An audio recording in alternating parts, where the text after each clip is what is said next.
विनंती आहे बघा, आपल्याला सर्वांना विनंती आहे, व्यासपीठावरती कोणीही गर्दी करू नये. व्यासपीठावरती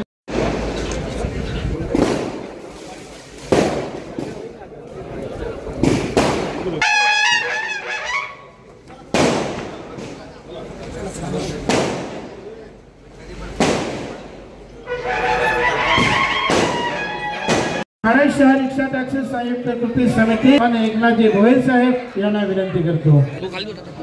भोयर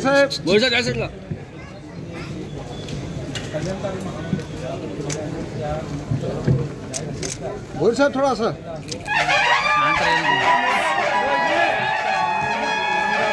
अरे सरकार. यानंतर महासंघाचे कृष्ण बोधाजी राजू दादा थोडं सगळे मागे सगळे मालुंगे विनोद खर्डेकर हो मामा भाई दादा दिसू दे दादा. अरे थोड़ा सरकार तालुका यांच्याकडून सर्वांचा सत्कार होणार आहे. धन्यवाद.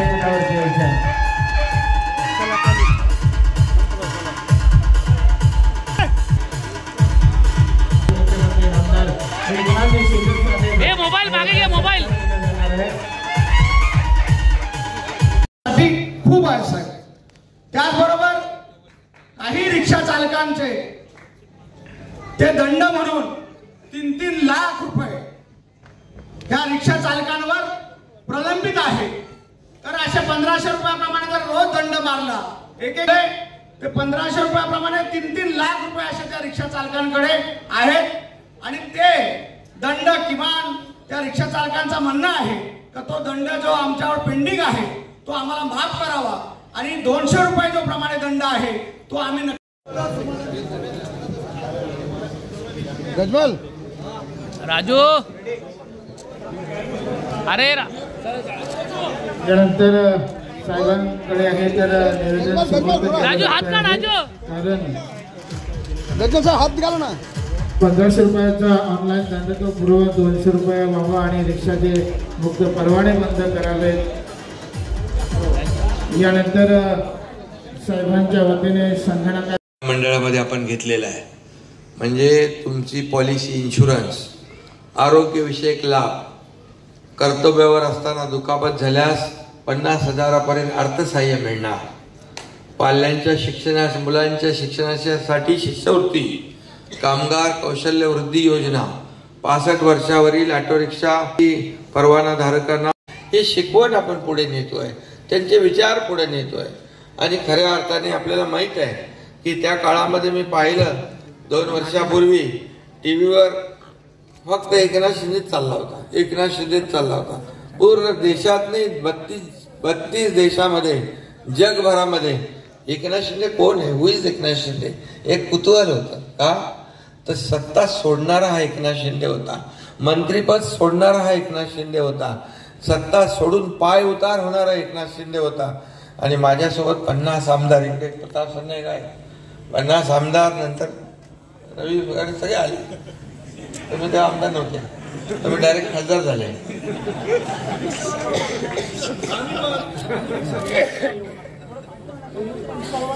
म्हणून बाबासाहेबांची घटना जी आहे, या डॉक्टर बाबासाहेबांच्या, आंबेडकरांच्या घटनेवर देशाचा कारभार चालतो, राज्याचा कारभार चालतो. आणि मग संविधान जे आहे, या संविधानाच्या प्रमाणे सर्वसामान्य माणूस पण या देशाचा प्रधानमंत्री पण होऊ शकतो आणि या राज्याचा मुख्यमंत्री पण होऊ शकतो. त्यामुळे संविधान बदलणार सगळं करणार, हे काय काय खोटं नॅरेटिव्ह पसरवून लोकसभेमध्ये फसवलं. दलितांना, मागासवर्गीयांना, बिचारे गरीब लोक सगळे यांची फसवणूक केली. पण लोक एकदाच फसतात, परत फसतात का? आता कळलं. एक व्हिडिओ माझ्याकडे येतोय, काही लोक इथं मुस्लिम समाजाचे पण असतील नाही का, आणि त्यांनी जी मदत केली, आता जेव्हा ते संकटात आले तेव्हा यांनी हात वर केले. असं आपलं नसतं. एकदा साथ दिली म्हणजे साथ कायमची साथ. शब्द दिला, मग परत फिरणे नाही. बाळासाहेब सांगायचे, शब्द देताना 10 वेळा नाही 100 वेळा विचार करा. आणि एकदा शब्द दिला की शब्द जीव गेला तरी फिरवू नका. अशा प्रकारचं बाळासाहेबांची शिकवण होती आणि म्हणून ही शिकवण मी आचरणात आणतोय. आणि म्हणूनच आज अनेक लोकप्रतिनिधी, आमदार, खासदार, मंत्री सगळ्यांनी त्याग केला, सत्ता सोडली आणि आज लाखो कार्यकर्ते आज शिवसेनेमध्ये बाळासाहेबांच्या विचारांमध्ये येत आहेत. आता देखील मी मुंबईतल्या एका नगरसेवकाचा प्रवेश घेऊन आलो. मुंबईमध्ये उबाटाचे 50 नगरसेवक शिवसेनेमध्ये दाखल झाले आणि मुंबईतले इतर पक्षाचे 30-80 नगरसेवक शिवसेनेमध्ये सामील का झाले? याचं कारण एकनाथ शिंदेवर, शिवसेनेवर विश्वास दाखवून, या सरकारवरच्या कामावर विश्वास दाखवून. कारण आपण 2-2.5-2.25 वर्षामध्ये जे काम केलं ते मागच्या 2.5 वर्षामध्ये जे बंद पाडले ते आपण सुरू केलं. आज तुम्ही पाहताय ठाण्यामध्ये काम सुरू आहे, मेट्रोचं काम सुरू आहे, रस्त्यांची कामं सुरू आहेत, मुंबईत आहेत, महाराष्ट्रामध्ये आहेत. ही मेट्रोची सगळी कामं बंद होती, ही आपण सरकारमध्ये आल्यानंतर सुरू केली. सण उत्सव सुरू होते का मागच्या सरकारमध्ये? आपले सरकार आल्यानंतर पहिला गोविंदा आला. गोविंदा आता येतोय, गोविंदा आता येणार ना उद्या का परवा. पहिला आम्ही गोविंदावरची निर्बंध हटवले, बंधनं हटवून टाकली, निर्बंध मुक्त सगळे सण साजरे करा म्हणून सांगितलं. गोविंदा, गणपती, नवरात्री, दिवाळी सगळं साजरं होऊ लागलं आणि मग एक उत्साहाचं वातावरण या राज्यामध्ये दिसायला लागलं. खरं म्हणजे घरात बसून थोडी चालतं का? आणि म्हणून काल बघितलं की ते लावलेलं काळा मास्क पण त्यांना बंद हा त्यांचा आवडीचा विषय होता, पण बंद करून चालत नाही. कोविड चालत नाही. पोट कसं भरायचं? तुम्हाला तर काय सोन्याचा चमचा घेऊन तुम्ही आले. पैशाच्या राशीत लोळणाऱ्यांना आता माझ्या लाडक्या बहिणीचे 1,500 रुपयाची किंमत कळणार कशी काय? 1,500 रुपये जे आम्ही दिले मुख्यमंत्री माझी लाडकी बहीण योजना, त्याची किंमत माझ्या या भगिनींना कळतीये, माझ्यासारख्या सर्वसामान्य कुटुंबातल्या माणसाला कळतीये. मी देखील एक शेतकऱ्याचा मुलगा आहे, सर्वसामान्य कुटुंबातून आलोय. मी पाहिलंय पूर्वीची परिस्थिती काय, कशी माझी आई घर चालवायची, माझी पत्नी कशी घर चालवायची, कशी काटकसर करायची, कशी त्यांची घराचं महिन्यात चालवताना ओढाताण व्हायची, कशी घालमेल व्हायची, हे मी पाहिलेलं आहे. आणि म्हणून मी तेव्हा ठरवलं होतं, जेव्हा माझ्या हातात अधिकार येईल तेव्हा माझ्या बहिणींना मी ताकद देईन, माझ्या भावांना मी ताकद देईन. आणि जेव्हा एका दिवसात काय असा निर्णय होत नाही, ताबडतोब झाला आणि लगेच 1,500 रुपये सुरू झाले, त्याला 33,000 कोटी रुपयाची तरतूद करावी लागली. 33,000 कोटी रुपये. आणि लोक म्हणतात अरे काय ही योजना काय फसवी योजना आहे, ही योजना काय आता येणार नाही, पैसे काय येणार नाही, पैसे नाहीत तर येणार कुठून, असं म्हणायला लागले. हे चुनावी जुमला आहे. त्यांना म्हणालो ठीक आहे, चुनावी जुमला तुम्हाला दाखवतो मी. आणि मग रक्षाबंधनच्या म्हणालो 2 दिवस अगोदर पैसे येतील, पण 2 दिवस नाही, मी त्याची वाघाई स्टेटला कुठेतरी कार्यक्रमाला आलो होतो 14 तारखेला. 4 दिवस अगोदर माझ्या बहिणींच्या खात्यात 33 लाख बहिणींच्या खात्यात 990 कोटी रुपये जमा झाले. आणि आता 1,04,00,000 माझ्या बहिणींच्या खात्यात पैसे जमा झाले 2 हप्ते 3,000 रुपयाप्रमाणे. आता आणखी ज्या तुमच्याकडे आता तुम्ही तुमच्या कोणाकोणाच्या खात्यात पैसे आलेत, पैसे वाचतात की नाही लोकांचे, आणि तोट्यात गेलेली एसटी फायद्यात गेली. तेव्हा एसटीचे लोक बोले साहेब एक तुम्ही करता अजून तोट्यात आहे, अजून खड्ड्यात जाऊ. अरे बोले आता तोट्यात आहे, खड्ड्यात गेला तर गेलास, पण खड्ड्यातून वर काढलं माझ्या बहिणींनी त्यांना आणि एसटी फायद्यामध्ये चालू लागली. हे सरकारचं काम आहे. आणि म्हणून वयोश्री योजना आपण केली ज्येष्ठांसाठी. त्यांना काय म्हातारपणी आता काठी असेल, वॉकर असेल, काय कानातलं मशीन असेल, काही घ्यायचं असेल सामान त्यांना, तर 3,000 रुपये त्यांच्या डायरेक्ट खात्यामध्ये डीबीटी करण्याचा निर्णय आपण घेतलाय. ती योजना वयोश्री हे आपण केला, आता चालू झालं ना, वयोश्री योजना आपण केली. आणि मग बोलले आणखी आम्हाला तुम्ही तर देणारेच आहे, मग अजून द्या. बोले देता देता देणारे हातच घेऊ नका. मग आम्ही वयोश्री योजना, नंतर देवदर्शन योजना केली. आपल्या मुख्यमंत्री तीर्थदर्शन योजना, ज्यांना पंढरपूर जायचं आहे, शिर्डीला जायचं आहे, अष्टविनायक करायचं आहे, पैसे कुठे आहेत? इकडे तिकडे बघायला लागतं. मग त्यांच्यासाठी आम्ही योजना केली, तीही आता चालू होईल. म्हणजे बघा, सगळ्यांसाठी, या घरातल्या कुटुंबातल्या प्रत्येक माणसाला काही ना काही मिळालं पाहिजे. शेतकऱ्यांसाठी देखील वीज बिल माफ केलं आम्ही. जे पंपाने शेती करणारे शेतकरी आहेत त्यांना देखील 45-50 लाख शेतकरी, म्हणजे 2-3 कुटुंबामध्ये 1.5 कोटीच्या पेक्षा जास्त शेतकऱ्यांना त्याचा लाभ होणार. शेवटी हे सगळं आहे, हे आम्ही विचारपूर्वक करतोय.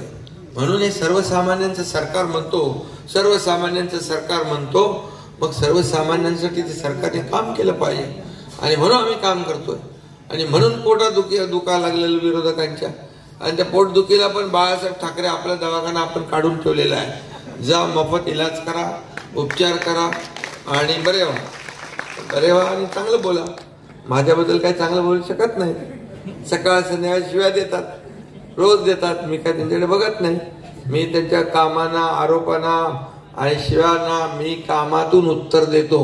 मी सांगितलं तुमच्या आरोपाला मी आरोपाने नाही, कामाने उत्तर देणार. म्हणून हे सगळं चालू आहे, सगळं दडपण. रोज सरकार पडणार. पडलं का? तुम्ही जोपर्यंत माझ्या बरोबर आहे तोपर्यंत सरकार पडणार नाही, मजबूत होत गेलं. आणि आता मी तेव्हा ठरवलं होतं, रिक्षा टॅक्सी हे आपले सर्वसामान्य लोक आहेत. बोले यांच्यासाठी काय करायचं? अधिकार आलाय, मुख्यमंत्री झालोय, मग माझे जुने दिवस आठवले मला. मग मी बोले ह्यांच्यासाठी पण आपण केलं पाहिजे. पिंक रिक्षाच्या इकडे आमच्या बहिणी आहेत. मला आठवतंय कोविडमध्ये 2-3 महिने 40, राहुल किती रिक्षा होत्या रे? 25 रिक्षा कायम चालू होत्या. आपल्या बहिणी चालवत होत्या आणि त्या आपल्या रुग्णांची सेवा करत होत्या. तेव्हापासून मला माहिती आठवत आहे. आणि म्हणून तेव्हा कार्यकर्ते आपले सगळे, बाकी लोक घरात बसले होते, आपले कार्यकर्ते रस्त्यावर फिरून कोविडमध्ये लोकांना वाचवत होते. पण काही लोक पैसे, इकडे लोकांचा जीव जात होता, काही घरात बसून पैसे कमवत होते. जाऊ दे, त्यांना त्यांचे पैसे, त्यांना पैशाच मोह जास्ती आहे. मला काय पैसे लागत नाही. मला फक्त लोकांना पैसे द्यायला लागतात. मी फक्त एवढंच सांगतो, माझ्याकडे आलेला माणूस कोणी खाली हात जाता कामा नये, एवढंच परमेश्वराकडे मी प्रार्थना करतो. बाकी मला काय गाडी बिमला काय मला चिंता पण नाही. पैसे जास्ती असल्यावर चिंता लागते माणसाला, झोप लागत नाही. म्हणून आपलं वाटून टाकायचे, आले की वाटत. त्यामुळे थोडे पैसे ठेवले पण पाहिजे.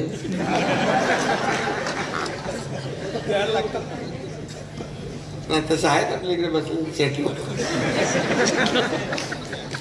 तर आता तुम्हाला मी एकच सांगतो, तुम्हाला काय काय योजना केल्यात माहिती आहे ना? त्याच्यामध्ये 32 देशामध्ये, जगभरामध्ये एकनाथ शिंदे कोण आहे? हु इज एकनाथ शिंदे? एक कुतूहल होतं का? तर सत्ता सोडणारा हा एकनाथ शिंदे होता, मंत्रीपद सोडणारा हा एकनाथ शिंदे होता, सत्ता सोडून पाय उतार होणारा एकनाथ शिंदे होता. आणि माझ्यासोबत 50 आमदार, इकडे प्रताप संजय काय 50 आमदार, नंतर रवी वगैरे सगळे आले. तुम्ही तेव्हा आमदार नव्हते, तुम्ही डायरेक्ट खासदार झाले.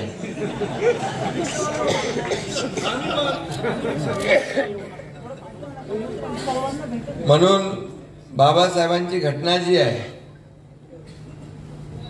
या डॉक्टर बाबासाहेबांच्या, आंबेडकरांच्या घटनेवर देशाचा कारभार चालतो, राज्याचा कारभार चालतो.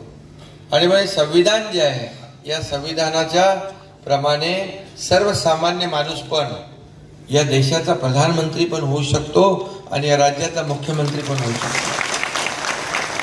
त्यामुळे संविधान बदलणार सगळं करणार, हे काय काय खोटं नॅरेटिव्ह पसरवून लोकसभेमध्ये फसवलं. दलितांना, मागासवर्गीयांना, बिचारे गरीब लोक सगळे यांची फसवणूक केली. पण लोक एकदाच फसतात, परत फसतात का? आता कळलं. एक व्हिडिओ माझ्याकडे येतोय, काही लोक इथं मुस्लिम समाजाचे पण असतील नाही का, आणि त्यांनी जी मदत केली, आता जेव्हा ते संकटात आले तेव्हा यांनी हात वर केले. असं आपलं नसतं. एकदा साथ दिली म्हणजे साथ, कायमची साथ. शब्द दिला, मग परत फिरणे नाही. बाळासाहेब सांगायचे, शब्द देताना 10 वेळा नाही 100 वेळा विचार करा. आणि एकदा शब्द दिला की शब्द जीव गेला तरी फिरवू नका, अशा प्रकारचं बाळासाहेबांची शिकवण होती. आणि म्हणून ही शिकवण मी आचरणात आणतोय. आणि म्हणूनच आज अनेक लोकप्रतिनिधी, आमदार, खासदार, मंत्री सगळ्यांनी त्याग केला, सत्ता सोडली. आणि आज लाखो कार्यकर्ते आज शिवसेनेमध्ये बाळासाहेबांच्या विचारांमध्ये येत आहेत. आता देखील मी मुंबईतल्या एका नगरसेवकाचा प्रवेश घेऊन आलो. मुंबईमध्ये उभाटाचे 50 नगरसेवक शिवसेनेमध्ये दाखल झाले आणि मुंबईतले इतर पक्षाचे 30-80 नगरसेवक शिवसेनेमध्ये सामील का झाले? याचं कारण एकनाथ शिंदेवर, शिवसेनेवर विश्वास दाखवून, या सरकारवरच्या कामावर विश्वास दाखवून. कारण आपण 2-2.5-2.25 वर्षामध्ये जे काम केलं ते मागच्या 2.5 वर्षामध्ये जे बंद पाडले ते आपण सुरू केलं. आज तुम्ही पाहताय ठाण्यामध्ये काम सुरू आहे, मेट्रोचं काम सुरू आहे, रस्त्यांची कामं सुरू आहेत, मुंबईत आहेत, महाराष्ट्रामध्ये आहेत. ही मेट्रोची सगळी कामं बंद होती, ही आपण सरकारमध्ये आल्यानंतर सुरू केली. सण उत्सव सुरू होते का मागच्या सरकारमध्ये? आपले सरकार आल्यानंतर पहिला गोविंदा आला. गोविंदा आता येतोय, गोविंदा आता येणार ना उद्या का परवा. पहिला आम्ही गोविंदावरची निर्बंध हटवले, बंधनं हटवून टाकली. निर्बंध मुक्त सगळे सण साजरे करा म्हणून सांगितलं. गोविंदा, गणपती, नवरात्री, दिवाळी सगळं साजरं होऊ लागलं. आणि मग एक उत्साहाचं वातावरण या राज्यामध्ये दिसायला लागलं. खरं म्हणजे घरात बसून थोडी चालतं काय. आणि म्हणून काल बघितलं की ते लावलेलं काळा मास्क, पण त्यांना बंद हा त्यांचा आवडीचा विषय होता. पण बंद करून चालत नाही, कोविड चालत नाही. पोट कसं भरायचं? तुम्हाला तर काय सोन्याचा चमचा घेऊन तुम्ही आले. पैशाच्या राशीत लोळणाऱ्यांना आता माझ्या लाडक्या बहिणीचे 1,500 रुपयाची किंमत कळणार कशी आहे? 1,500 रुपये जे आम्ही दिले मुख्यमंत्री माझी लाडकी बहीण योजना, त्याची किंमत माझ्या या भगिनींना कळतीये, माझ्यासारख्या सर्वसामान्य कुटुंबातल्या माणसाला कळतीये. मी देखील एक शेतकऱ्याचा मुलगा आहे, सर्वसामान्य कुटुंबातून आलोय. मी पाहिलंय पूर्वीची परिस्थिती काय, कशी माझी आई घर चालवायची, माझी पत्नी कशी घर चालवायची, कशी काटकसर करायची, कशी त्यांची घराचं महिन्यात चालवताना ओढाताण व्हायची, कशी घालमेल व्हायची, हे मी पाहिलेलं आहे. आणि म्हणून मी तेव्हा ठरवलं होतं, जेव्हा माझ्या हातात अधिकार येईल तेव्हा माझ्या बहिणींना मी ताकद देईन, माझ्या भावांना मी ताकद देईन. आणि जेव्हा एका दिवसात काय असा निर्णय होत नाही, ताबडतोब झाला आणि लगेच 1,500 रुपये सुरू झाले, त्याला 33,000 कोटी रुपयाची तरतूद करावी लागली. 33,000 कोटी रुपये. आणि लोक म्हणतात अरे काय ही योजना काय फसवी योजना आहे, ही योजना काय आता येणार नाही, पैसे काय येणार नाही, पैसे नाहीच तर येणार कुठून, असं म्हणायला लागले. हे चुनावी जुमला आहे. त्यांना म्हणाल ठीक आहे, चुनावी जुमला तुम्हाला दाखवतो मी. आणि मग रक्षाबंधनच्या म्हणालो 2 दिवस अगोदर पैसे येतील, पण 2 दिवस नाही, मी त्याची वाघाई स्टेटला कुठेतरी कार्यक्रमाला आलो होतो 14 तारखेला. 4 दिवस अगोदर महिला माझ्या बहिणींच्या खात्यात 33 लाख बहिणींच्या खात्यात 990 कोटी रुपये जमा झाले. आणि आता 1,04,00,000 माझ्या बहिणींच्या खात्यात पैसे जमा झाले 2 हप्ते 3,000 रुपयाप्रमाणे. आता आणखी ज्या तुमच्याकडे आता तुम्ही तुमच्या कोणाकोणाच्या खात्यात पैसे आलेत? रिक्षा भवन, हे रिक्षा भवन बांधायचं काम तुम्ही दोघं आमदार आणि खासदार करा. रिक्षा भवन पण बांधून देणार तुम्हाला, पहिला रिक्षा भवन.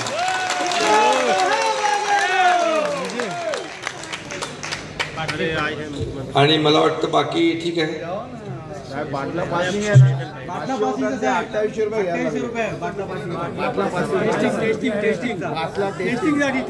टेस्टिंग साठी काय, कसलं टेस्टिंग आहे? हा, तुम्ही एक काम करा, तुम्ही प्रमुख लोक ऐकणार, तुम्ही एकदा या मामा आणि एकदा बैठक घेऊ. या बैठकीमध्ये आपण काय काय आपल्याला तुमची अडचणी आहे त्या अडचणी सांगा आणि आपण त्या सोडवणारा मी आहे ना आता, त्यामुळे काय चिंता करू नका. फक्त एकच मी परत एकदा सांगतो तुम्हाला, एकदम आपली शिस्त पाळणे, आपल्यापासून कोणाला त्रास होऊन न देणे, आपल्या व्यवसायाच्या बद्दल कधी कोणाला टीका टिप्पणी करण्याची संधी बिलकुल मिळून न देणे, असं आपल्याला केलं पाहिजे. समजलं की नाही? मग तुम्हाला जे पाहिजे ते सरकारच्या वतीने आपण देऊ. आणि आपल्या महिला भगिनी, माता भगिनी ज्या आहेत यांचं रक्षण करणं, त्यांना मान सन्मान देणं हे आपण केलं पाहिजे. तर आपल्या महाराष्ट्र छत्रपती शिवाजी महाराजांचा महाराष्ट्र आहे. आणि म्हणून आज पण आम्ही कॅबिनेटमध्ये निर्णय घेतला आहे, जो कोणी असा आमच्या माता भगिनींच्या अब्रूची खेळ करण्याचा प्रयत्न करेल त्याला कठोर म्हणजे फाशीची शिक्षाच झाली पाहिजे, अशा प्रकारचं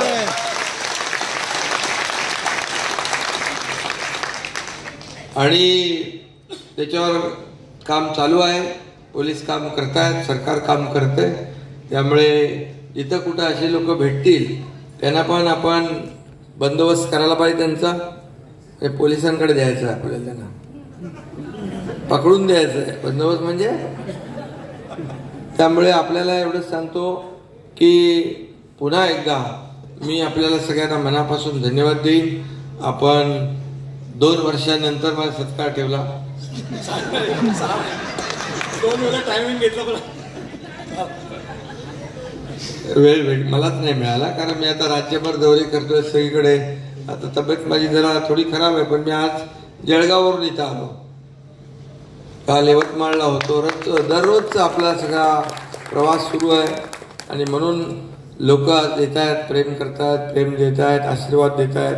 आणि म्हणून आपल्यासाठीच मला जगायचं आहे, या राज्यातल्या जनतेसाठी जगायचं आहे आणि या जनतेची सेवा करायची आहे. यासाठीच हे पद मला जे मिळालं आहे, या पदाचा वापर हा माझ्या वैयक्तिक स्वतःसाठी नसून या सर्वसामान्य जनतेसाठी आहे.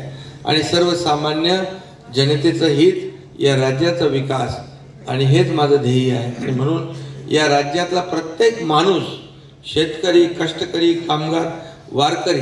आता वारकऱ्यांना मला सांगा, कधी कुठला मुख्यमंत्री गेला होता पंढरपूरला 2-2, 3-3 दिवस अगोदर तयारी बघायला गेला होता कधी? वारकऱ्यांना प्रत्येक दिंडीला 20-20 हजार रुपये अनुदान यावेळेस पहिल्यांदा आपण दिलं. त्यावेळेस वारकरी संप्रदाय फार मोठा आहे. आणि म्हणून या राज्यातला प्रत्येक घटक, मग लहान मुलापासून, माझ्या भगिनीपासून, भावापासून, वयोवृद्धांपर्यंत सगळ्यांना काही ना काही न्याय मिळाला पाहिजे. आज बघा, जळगावमध्ये होतो, तिथे लाखो माझ्या बहिणी आल्या होत्या, प्रधानमंत्री आले होते. त्यांनी लखपती दीदी योजना जी सुरू केलेली आहे, ती लखपती दीदी योजनेमध्ये देखील खूप मोठ्या प्रमाणावर महिला आल्या. आणि म्हणून मला पण तुम्हाला 1,500वर ठेवायचं नाही आहे, मला पण माझ्या बहिणींना लखपती झालेलं बघायचं आहे. आणि आणि आणि हा पडता हो. आणि आपले भाऊ जे आहे त्यांना पण स्वतःच्या पायावर उभं करायचं आहे. कारण आज तुम्हाला बघा, बाळासाहेब सांगायचे की नोकऱ्या फक्त मागणारे होऊ नका, नोकऱ्या देणारे हात तयार करा. आणि मग नोकऱ्या देणारे हात पण आपण तयार करतो. आणि म्हणून हे राज्य जे आहे, हे राज्य आपल्या सर्वांचं आहे. आणि म्हणून या राज्यामध्ये कोणी दुःखी कष्टी असता कामा नये, याचा आपण प्रयत्न करतोय. 2 वर्षात काय काय करणार मी? सगळे येत आहेत. बोले अरे मला 2 वर्षात तुझी मागणी बोलतो 40 वर्षापूर्वीची आहे. बोले आतापर्यंत तो आला नाही, 2 वर्ष मला झाले, थोडं टाइम तर दे. नाही आम्हाला विश्वास आहे तुम्हीच देणार. अरे एकदाच कसं देणार सगळं? पण लोकांचा विश्वास आहे म्हणून लोक येतात. आणि म्हणून मी सर्वसामान्यांचा मुख्यमंत्री म्हणतो. मी काय म्हणतो, CM मीन्स चीफ मिनिस्टर सगळे म्हणतात, पण मी म्हणतो CM मीन्स कॉमन मॅन, सर्वसामान्य माणूस. आणि म्हणून या सगळ्या लोकांना भेटत असतो. आणि म्हणून आपल्याला सगळ्यांना मनापासून या ठिकाणी धन्यवाद देतो आणि सगळ्यांना शुभेच्छा देतो. आणि एकदा आपण बैठक घेऊ, त्याच्यामध्ये सगळं विषय सोडवूया. धन्यवाद. जय हिंद, जय महाराष्ट्र. टॅक्सी खरेदी, गृह खरेदीसाठी देण्यात येणारं कर्ज ते देखील आपल्याला मिळेल, त्याला गव्हर्नमेंट गॅरंटी देईल. नवीन ऑटो रिक्षा, परत त्याचबरोबर राज्यस्तरीय मंडळाने वेळोवेळी मान्यता दिलेल्या इतर कल्याणकारी योजना त्या त्याच्यामध्ये येतील. शासनाने निर्देशित केलेल्या इतर कल्याणकारी योजना आहेत. आणि या सगळ्या योजना ज्या आहेत या सगळ्या योजना आपल्याला माहिती करून घ्या. आणि म्हणजे जसं एखादा माणूस कंपनीमध्ये काम करतो, जसं आपला आता शासकीय कर्मचारी आहे, तो थोडे पैसे भरतो, सरकार जास्ती पैसे भरते आणि मग ते एकदम पैसे ग्रॅच्युटी म्हणून त्या कर्मचाऱ्याला मिळतात. तुम्हाला रिक्षा तुमची बंद झाल्यावर काय मिळणार? काही नाही मिळणार. आणि मग त्याच्यासाठी आम्ही ही योजना केली आहे. म्हणून तुम्ही पण थोडं कॉन्ट्रीब्युशन दर महिन्याला जमा करायचं. तुम्ही 25 रुपये केले तर सरकार 50 टाकणार त्याच्यामध्ये. तुमच्यासाठी 100 कोटीची तरतूद केलेली आहे. आणि इतर जी महामंडळं आहेत त्यांना पण मी सांगितलं आहे, तुम्ही पण 200 असे करून कोटी द्या. हे महामंडळ आपल्याला मजबूत करायचं आहे. 500 कोटीपेक्षा जास्ती मोठं मजबूत महामंडळ करायचं आहे. त्याच्यामध्ये आपल्या योजना त्याच्यामधून आपल्याला मिळाल्या पाहिजे, त्याच्यातून आपल्याला लाभ मिळाला पाहिजे. यासाठी बाकी सगळ्या जास्ती मी त्याच्यात जात नाही. अनेक त्याच्यामध्ये सुविधा आहेत की काय काय झाल्यावर काय काय मिळणार आहे ते तुम्ही माहिती आहे. कोण आहे इथं लेटर ऐकणार?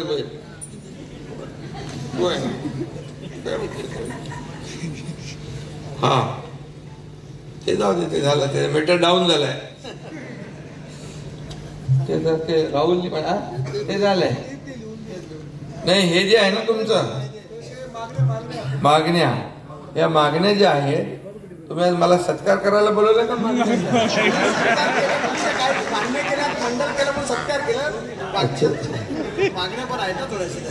आता याच्यामध्ये काय ते दंड आहे की 1,500 रुपये दंड. कसला? उल्लंघन, वाहतूक पोलीस विभाग, फोटो काढतात आणि हे बरोबर. तुम्ही पण जरा शिस्तीने रिक्षा लावल्या पाहिजे, गाड्या लावल्या पाहिजे. म्हणजे शेवटी पब्लिकला त्रास झाल्यावर कसं म्हणजे लोक बोलले पाहिजे की रिक्षा टॅक्सी चालक आहेत, अतिशय प्रामाणिकपणे सेवा देतात. शेवटी बघा, तुम्हाला सांगतो, आपल्या रिक्षा टॅक्सीमध्ये बसणारा ग्राहक कोण असतो? आपल्याला देवा समान असतो. बहीण असेल, भाऊ, आपली आई समान असेल, त्यांना व्यवस्थित, कोणी वृद्ध असतील त्यांना कधी भाडं नाकारायचं नाही. तर हे मी मान्य करेन, नाहीतर मग कसं काय चालणार? बरोबर ना? तर तुम्ही त्यांच्या जागेवर सोडलं पाहिजे. कोणी भाडं नाकारणार नाही असं सगळ्यांनी हातवर करावं. आणि नाकारल्यानंतर मला तर लगेच माहीत पडतं, पोलीस माझ्याकडे आहेत. त्यामुळे आपण शिस्त पाळली पाहिजे. आपल्या व्यवसायाचं नाव कुठेही खराब होता कामा नये. हे बाबा, काही लोक बघा रिक्षामध्ये, टॅक्सीमध्ये सोन्याचे दागिने विसरतात, कोणी पैशाची पाकिट विसरतं, कोणी लग्नाचे जे तयारीला घेऊन चाललेले दागिने विसरतं. पण ते रिक्षा टॅक्सी चालक तो नेऊन देतो, त्याचा सत्कार होतो.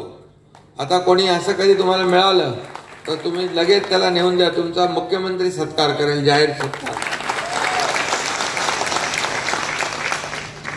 शेवटी त्याची किती अडचण होईल जर तुम्ही नाही दिलं तर? त्याचा फार टांगा पलटीच होऊन जाईल. त्यामुळे आपल्याच कुटुंबातला काहीतरी लग्न आहे असं समजून त्या भावनेने आपण काम केलं पाहिजे. त्यामुळे आता तुम्हाला मी काही जास्त धडे शिकवत नाही, तुम्ही खूप हुशार आहेत सगळे लोक. याच्यामध्ये एक आपला कार्यक्रम राहिला ना, राहुल, ते पिंक गेलं का? राहुल, पिंक रिक्षावाल्यांचा एक कार्यक्रम राहिला आपल्या, माझ्या बहिणींचा, तो आपण करू एकदा. त्या 1,500 रुपयाच्या ऐवजी 200 रुपये दंड आकारण्यात, पण तुम्ही लोक शिस्तीने वागलात तर हे 200 करतो. चालेल चालेल चालेल.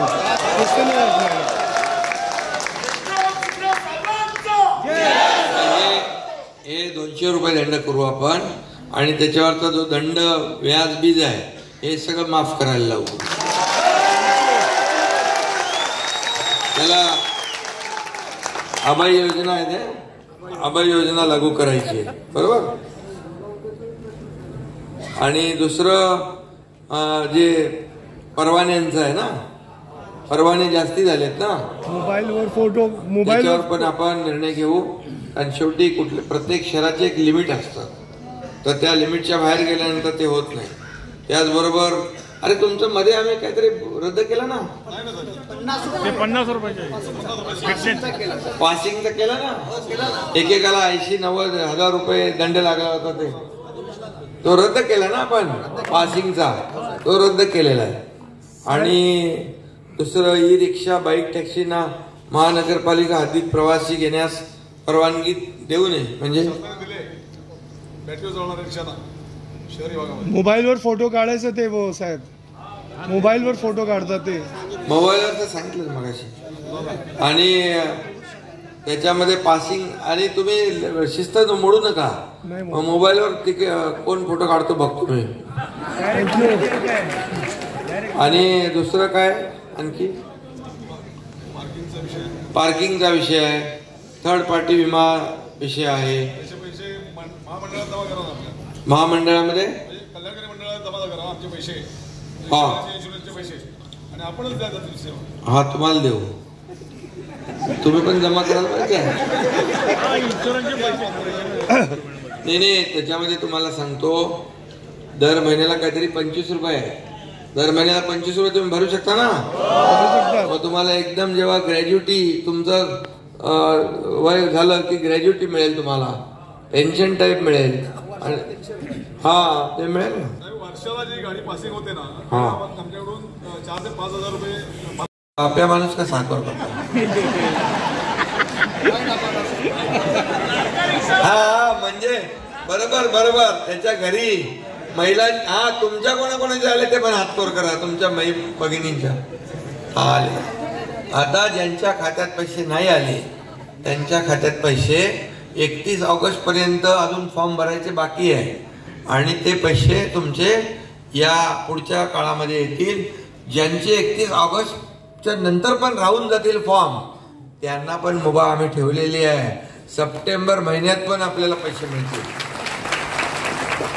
त्यामुळे द्यायचं ठरवलेलं आहे.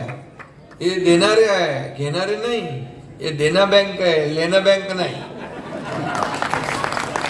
म्हणून मग म्हणाले यांचं मग कसे पैसे खात्यात यायला लागले तसे त्याचे तोंड पारे काळ ठिक्कर झाले. बुरी नजरवाला तेरा मुख आला म्हणतो तसं झालं. आणि मग चेहरे पडले. म्हणाले आता पैसे लवकर काढून घ्या, लवकर काढून नाही तर सरकार परत काढून घेईल. काय बोलायचं ते तरी लोकांनी विश्वास तर ठेवला पाहिजे की नाही. म्हणायचे लवकर काढून घ्या. आणि गर्दी करू लागले आमच्या महिला. काही काळजी करू नका, तुमच्या खात्यातला 1 रुपया कोणी काढणार नाही. कोणाची माय व्यायली नाही, कोणाची हिंमत नाही. एकनाथ शिंदे तुमचा भाऊ तुमचं मागं उभा आहे. आणि कुठल्या बँकवाले पण पैसे कापत असतील त्यांच्यावर पण कठोर कारवाई केली जाईल. आणि म्हणून पैसे काढण्याची चिंता करू नका. कोणी तुमचे पैशाला, हे तुमचे आहेत पैसे. आणि फक्त 1,500वर थांबणार नाही हा तुमचा भाऊ. तुम्ही सरकारला ताकद दिली तर 1,500चे पावणे 2,000 होणार, 2,000 होणार, 2,500 होणार. आणखी ताकद दिली तर 3,000 होणार. त्यापेक्षा जास्ती ताकद दिली तर त्याच्यापेक्षा जास्ती टाकणार. कारण हे सरकार माझ्या बहिणींच्या खात्यामध्ये हप्ते टाकणार आहे, हप्ते घेणारं सरकार नाही. त्यामुळे हप्ते भरणार आहे. आणि म्हणून मी सांगतो, जे आम्ही बोलतो ते करतो. आणि म्हणून मग ते विरोधक म्हणाले पैसे जमा व्हायला लागल्यावर म्हणाले आता भावांचं काय, लाडकी बहीण झाली, लाडक्या भावाचं काय. लाडक्या भावाचं कशापासून यांना प्रेम उठलं, एक पण राहिला नाही, सगळे तिकडून गेले.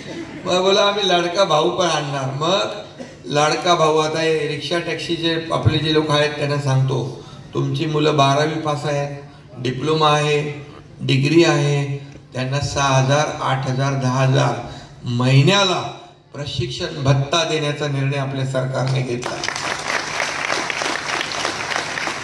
त्यांना अप्रेंटिसशिप देणार, म्हणजे सरकारी कार्यालय असतील त्याच्यामध्ये, खाजगी कंपन्या असतील त्याच्यामध्ये. आणि त्यांना ट्रेंड करणार. जे आपल्याकडे कंपन्या येतात त्यांना ट्रेंड मॅनपॉवर मिळणार. आणि हे देखील आपल्या आजपर्यंत कुठल्याही राज्याने हा निर्णय नाही घेतला. या देशात हे पहिलं राज्य आहे की अशा प्रकारचा निर्णय आपण घेतलेला आहे. आणि मुलींचं सांगतो तुम्हाला, लेक लाडकी लखपती योजना आहे ती योजना महिलांसाठी मुलींसाठी केली आपण. जन्म झाला मुली, तुम्हाला माहीत नसेल तर माहिती करून घ्या. 5,000 रुपये जन्म झाल्यावर, माहित आहे कोणाला? माहित आहे ना. 5,000 रुपये जन्म झाल्यावर, पहिलीमध्ये टाकल्यावर 6,000, 5वीत टाकल्यावर 7,000, 11वीमध्ये टाकल्यावर 8,000, 10,000. का? 10वी नंतर शाळा मुलींनी सोडू नये म्हणून. आणि मुलीचं वय 18 झालं की 1,00,000 रुपये तिच्या खात्यामध्ये जमा होणार. ही योजना पण आपण. आणखी एक तुम्हाला सांगतो, मुलींना आता सर्वसाधारण आपले परिवारातले लोक, आई वडील मुलांना शिकवलं पाहिजे, मुलगीला थोडं मागे ठेवतात. पण मुलींनी पण काय शिकायचं नाही का? मुलींना पण आपण 50% फी भरत होतो त्याची. कशासाठी? उच्च शिक्षण, डॉक्टर, इंजिनियर, वकील, MBA, फायनान्स, जे काय करायचं 50% फी आपण भरत होतो. एका मुलीने आत्महत्या केली, 50% फी पालक भरू शकले नाही म्हणून.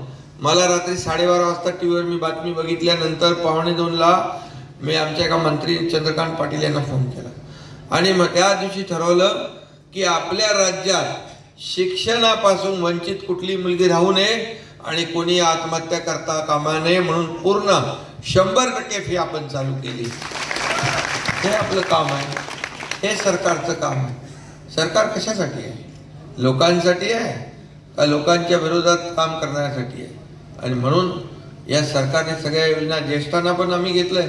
आता STनी गावाला जातं ना 50% मध्ये, ST सवलत 50% मिळते की नाही? पण हातवर करा, कोण कोण प्रवास करतोय. आता गावाकडच्या सगळ्या महिला सांगतात आमच्या भाऊजीला, तुम्ही बसा घरी, मी अर्ध्या तिकिटात घेऊन येते, बाजारात करून येते, तुम्ही गेले तर अजून काय ते खर्च करून या. अरे पैसे वाचतात की नाही लोकांचे? आणि तोट्यात गेलेली ST फायद्यात गेली. तेव्हा STचे लोक बोले, साहेब एक तुम्ही करता, अजून तोट्यात आहे, अजून खड्ड्यात जाऊ. अरे बोले आता तोट्यात आहे, खड्ड्यात गेला तर गेलास, पण खड्ड्यातून वर काढलं माझ्या बहिणीने त्यांना आणि ST फायद्यामध्ये चालू लागली. हे सरकारचं काम आहे. आणि म्हणून वयोश्री योजना आपण केली ज्येष्ठांसाठी. त्यांना काय म्हातारपणी आता काठी असेल, वॉकर असेल, काय कानातलं मशीन असेल, काही घ्यायचं असेल सामान त्यांना, तर 3,000 रुपये त्यांच्या डायरेक्ट खात्यामध्ये DBT करण्याचा निर्णय आपण घेतलाय. ती योजना वयोश्री हे आपण केला, आता चालू झालं ना. वयोश्री योजना आपण केली. आणि मग बोलले आणखी आम्हाला तुम्ही तर देणारेच आहे, अजून द्या. बोले देता देता देणारे हातच घेऊ नका. मग आम्ही वयोश्री योजना, नंतर देवदर्शन योजना केली. आपल्या मुख्यमंत्री तीर्थदर्शन योजना, ज्यांना पंढरपूर जायचं आहे, शिर्डीला जायचं आहे, अष्टविनायक करायचं आहे, पैसे कुठे आहेत? इकडे तिकडे बघायला लागतं. मग त्यांच्यासाठी आम्ही योजना केली, ती आता चालू होईल. म्हणजे बघा, सगळ्यांसाठी, या घरातल्या कुटुंबातल्या धर्मवीर आनंद दिघे साहेबांच्या नावाचं आपण ठाणे नाही, ऑटो रिक्षा आणि धर्मवीर आनंद दिघे साहेब महाराष्ट्र ऑटो रिक्षा आणि मीटर टॅक्सी चालक कल्याणकारी महामंडळाची आपण स्थापना केली. आणि त्याबद्दल आपण या जाहीर सत्काराचं आयोजन केलं. याबद्दल मी आपला मनापासून आभारी आहे. आपल्याला मनापासून धन्यवाद देतो. खरं म्हणजे सत्कार मुख्यमंत्री झाल्यानंतर माझे खूप झाले आणि पूर्ण राज्यभरामध्ये ज्या ज्या ठिकाणी जातो त्या ठिकाणी सत्कार. आता तर रक्षाबंधन सुरू झालंय, राख्या बांधवायचं काम चालू झालंय. माझ्या बहिणी, लाडक्या बहिणी आनंदाने स्वागत करतायत, शुभेच्छा देत आहेत, आशीर्वाद देत आहेत. असे अनेक कार्यक्रम या महाराष्ट्रामध्ये सुरू आहे. परंतु हा आजचा जो सत्कार सोहळा आहे हा माझ्या कुटुंबातला आहे, माझ्या परिवारातला आहे. याचा एक वेगळा आनंद आहे. अरे काय करताय? आणि रिक्षा टॅक्सी ही जी काय सेवा आहे, ही सेवा सर्वसामान्य माणूस देतो, सर्वसामान्य माणसाला. कारण ज्याची स्वतःची गाडी नाही तो एक तर टॅक्सीत बसतो नाहीतर रिक्षात बसतो आणि जो चालवतो तोही सर्वसामान्य आहे. म्हणजे सर्वसामान्यांना देणारी सेवा आहे. आणि म्हणून पण तुम्हाला सांगतो, जेव्हा अशी वेळ येते तेव्हा रिक्षा देखील मर्सिडीजला मागे टाकते. टाकली आहे ना, माहिती आहे ना कधी टाकली ती.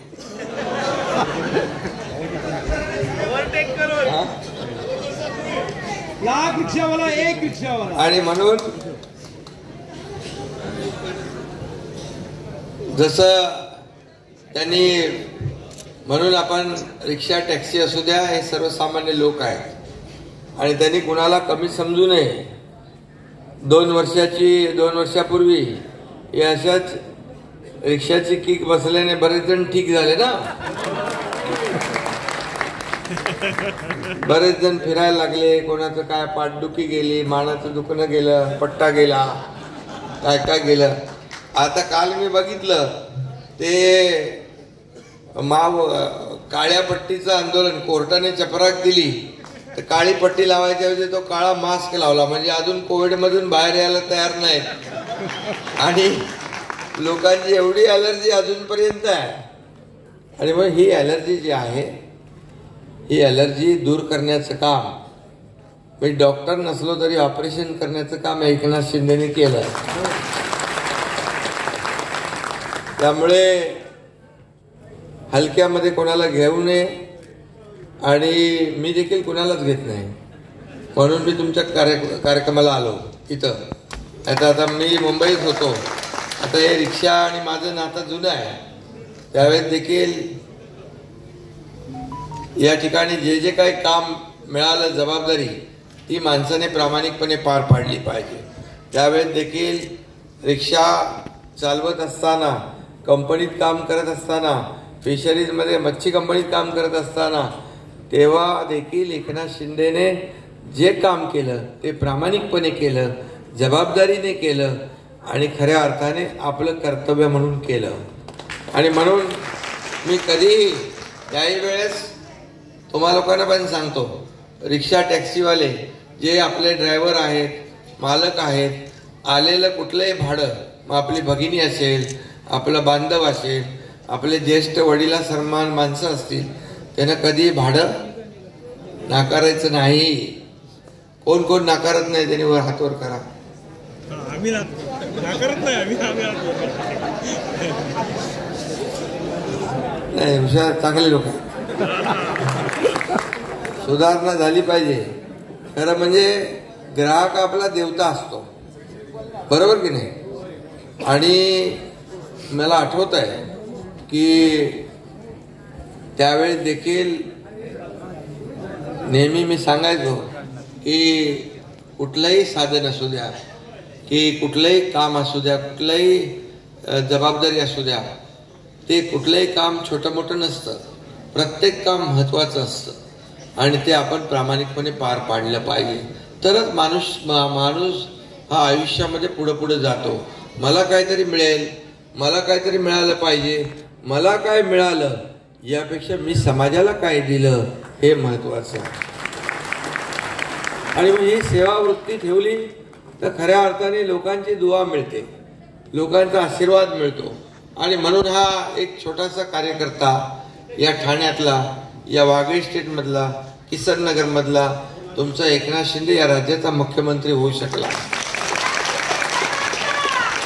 आणि म्हणून आदरणीय शिवसेना प्रमुखांचे, बाळासाहेबांचे विचार, धर्मवीर आनंदीगे साहेबांची शिकवण जी आहे ही शिकवण आपण पुढे नेतोय, त्यांचे विचार पुढे नेतोय. आणि खऱ्या अर्थाने आपल्याला माहीत आहे की त्या काळामध्ये मी पाहिलं 2 वर्षापूर्वी टीव्हीवर फक्त एकनाथ शिंदेच चालला होता, एकनाथ शिंदेच चालला होता. पूर्ण देशात नाही, 32 देशामध्ये, जगभरामध्ये एकनाथ शिंदे कोण आहे, हु इज एकनाथ शिंदे, एक कुतूहल होतं. का तर सत्ता सोडणारा हा एकनाथ शिंदे होता, मंत्रीपद सोडणारा हा एकनाथ शिंदे होता, सत्ता सोडून पाय उतार होणारा एकनाथ शिंदे होता. आणि माझ्यासोबत 50 आमदार, इकडे प्रताप सरनाईक आहे, 50 आमदार, नंतर रवी आणि सगळे आले. तुम्ही तेव्हा आमदार नव्हते, तुम्ही डायरेक्ट खासदार झाले.